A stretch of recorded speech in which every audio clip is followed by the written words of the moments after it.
Presiden Joko Widodo menetapkan peraturan presiden tentang kenaikan iuran BPJS di semua kelas yang berlaku 1 Januari 2020 bagi peserta bukan penerima upah atau PBPU dan peserta bukan pekerja.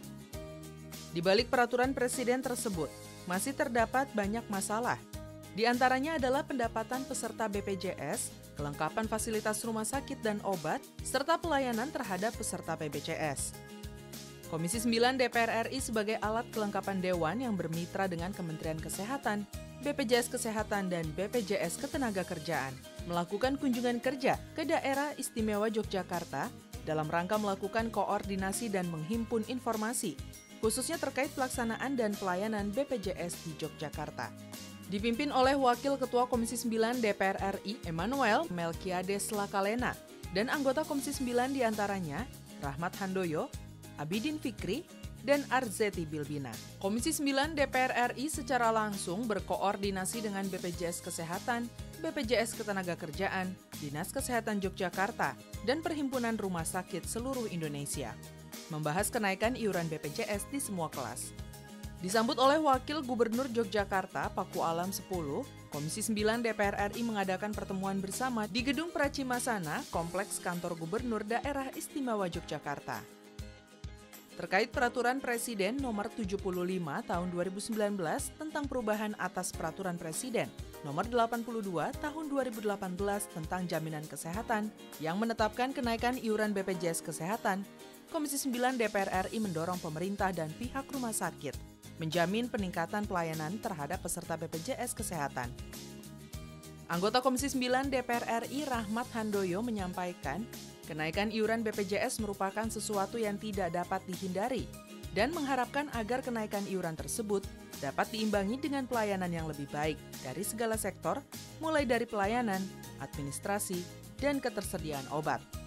Rahmat Handoyo juga berharap agar pemerintah pusat dan daerah dapat bekerja sama mencari solusi yang paling tepat dalam pengalokasian dana dan pemberian subsidi terkait dengan kenaikan iuran tersebut, sehingga seluruh rakyat Indonesia bisa mendapatkan jaminan kesehatan yang merata. Oke lah, kenaikan atau keputusan sudah diambil, tapi bagaimana ketika sudah dinaikkan, yang selama ini dikeluhkan adalah tingkat pelayanan. Nah, ini yang menjadi kata kunci. Ketika barangnya sudah dinaikkan, iuran sudah dinaikkan, tentu mereka, warga, masyarakat tentu akan menuntut pelayanan yang harus dipercepat, kemudian hambatan-hambatan keluhan-keluhan yang selama ini lamban, kemudian juga fasilitas yang ada kaitannya dengan obat, kefarmasian, dan banyak hal yang perlu kita ikuti.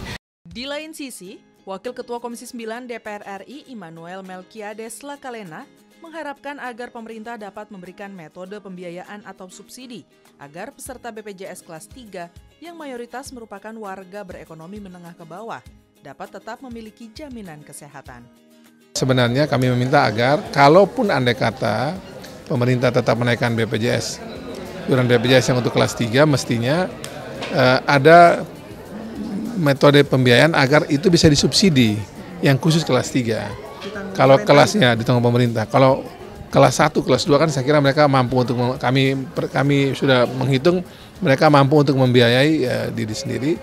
Di kesempatan yang sama, Wakil Ketua Komisi 9 DPR RI Emmanuel Melkiades Lakalena menyampaikan, sebelum peraturan Presiden terkait kenaikan iuran BPJS berlaku, Komisi 9 dan Mitra Komisi 9 DPR RI kini sedang memformulasikan bagaimana kenaikan iuran tersebut dapat berdampak dan bagaimana cara mengatasi masalah-masalah yang akan muncul. Selain itu, Emmanuel juga berharap sebelum peraturan Presiden tersebut berjalan, BPJS Kesehatan dan Dinas Sosial dapat menentukan proses subsidi terhadap peserta yang membutuhkan bantuan iuran, sehingga mendapatkan pelayanan yang sesuai. Perpres ini akan berlaku 1 Januari. Nah, dalam waktu sebelum 1 Januari ini kami ingin agar formulasi apakah akan naik seperti Perpres ataukah akan disubsidi itu, dan cara-cara bagaimana kita mensiasati pembiayaan ini juga itu lagi kami sedang lakukan, bukan cuma Komisi 9, kami juga lintas komisi lagi melakukan dengan Komisi 11, Komisi 8 misalnya, dan juga dengan mitra kami untuk Menkes dan BPJS dan DJSN dan Dewan Pengawas. Terkait dengan kepesertaan penerimaan bantuan iuran atau PBI, Anggota Komisi 9 DPR RI Abidin Fikri berharap agar pemerintah pusat dan daerah dapat segera melakukan pendataan dan melakukan verifikasi ulang terhadap peserta BPJS yang berhak mendapatkan bantuan pembayaran iuran. Sehingga kelak dapat membantu peserta BPJS Kesehatan yang mengalami kesulitan membayar iuran setelah adanya kenaikan iuran. Yang kedua adalah berkaitan dengan soal pendataan, verifikasi validasi data yang berkaitan dengan kepesertaan PBI, baik itu PBI APBN maupun PBI melalui anggaran APBD. Nah, verifikasi data itu harus segera karena masih banyak data yang bermasalah. Kalau berdasarkan data rilis di audit BPKP kan ada 10 juta jiwa yang masih bermasalah, 10 juta sekian. Nah, itu yang harus dilacak di daerah-daerah agar segera. Komisi 9 menekankan kenaikan iuran BPJS untuk semua kelas tidak dapat diindahkan untuk menghindari defisit yang semakin besar di beberapa fasilitas kesehatan. Akan tetapi, Komisi 9 DPR RI berharap agar rumah sakit dapat menyediakan semua fasilitasnya dengan lengkap dan baik kepada seluruh peserta BPJS Kesehatan tanpa ada diskriminasi pada pelayanan yang diberikan. Komisi 9 DPR RI juga menegaskan BPJS Kesehatan harus melakukan pendataan ulang secara tepat agar program bantuan pembayaran iuran dapat berjalan dengan baik dan tepat sasaran kepada masyarakat yang benar-benar membutuhkan.